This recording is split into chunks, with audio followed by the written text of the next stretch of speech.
Well, 2019 was an awesome year. Very special to me because that's the year that Don and I moved here from California and found this fabulous group of people, all of you.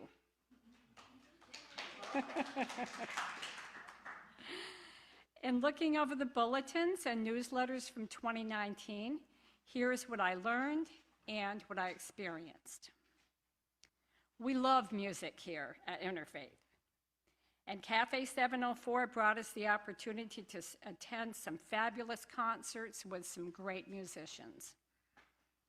We started off the new year with Mad Cat Ruth on the very first Sunday, followed by some of our other favorites, such as the Spirit Singing Band and Marlena and Steve. In December of 2018, the leadership team had suggested a new idea to have a Club 704, not to be confused with Cafe 704.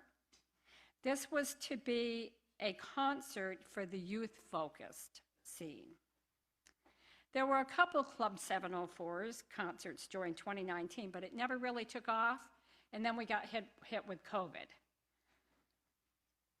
On May 4th, there was a do-it-yourself 50-50 car boot sale in the parking lot. This was an opportunity for folks to set up out of the back of their car or out of the back of a pickup, put a small table near it, and it was a put up and take it down yourself, take everything with you when you leave, and 50% went to the church. It was just a couple months later when Don and I attended for the first time. We'd done our due diligence, surfing the web for all kinds of information prior to moving here. And we already knew that this is where we wanted to be because of the great website that Layla puts out. We arrived on a Sunday, July 21st, and learned that there was a yard sale here that very weekend. And so we came. We didn't need anything. We just discarded a whole bunch of stuff in California. And we were living in a hotel, but we were like, yeah, let's go check out these folks. The first person that approached us was, can anyone guess? Joy! Bubbly, joyous Joy. She introduced us to so many people. I'm sure she introduced us to Delith. I just can't remember who they all were because every time you turn around, Joy was saying, oh, let me introduce you to my friend. Everybody was her friend. And sometimes she introduced us to this friend 3 and 4 times to make sure we didn't forget. So that very first Sunday, Gretchen Leonhardt was the speaker. And her talk title was The Road Taken, with a Perspective on Reincarnation. And although she came across as clearly intelligent, what impressed me the most was that she spoke from the heart. She talked about a defect that she had and how she got picked on in school because of it. And because of her willingness to be so open, I was like, yes, this is where we belong. On August 4th, the very next Sunday, Brees Clark spoke on compassion for animals and the self. Well, being a vegan myself, once again, this speaker spoke to my heart. And in the feedback time after, one of the commenters expressed offense to the topic and was quite vocal about it. Joy was so concerned that we wouldn't come back. She said, please come back. I promise it's not like this every Sunday. But it was very clear to us that this was a place where people could express a difference of opinion, and it was okay. So of course we were going to come back. And then the next week was Terry Worcester's talk title was Hope Punk, Pass It On. Again, a fabulous talk. As you recall, 2019 was very contentious politically, and I was on Facebook every day. And so I took Tracy's advice about hope punk, and every time I got one of those confrontational posts, I would hope punk them with a kitten picture or something like that. Now, I don't know if that was her intention, but it sure worked for me. It made me feel a lot better.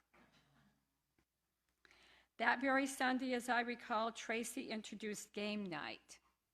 And I regret to say that I never attended, although I never attended, even though I often intended to.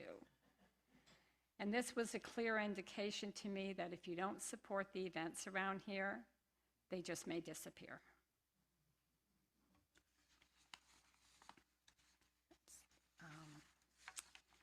Esther was, wait a minute.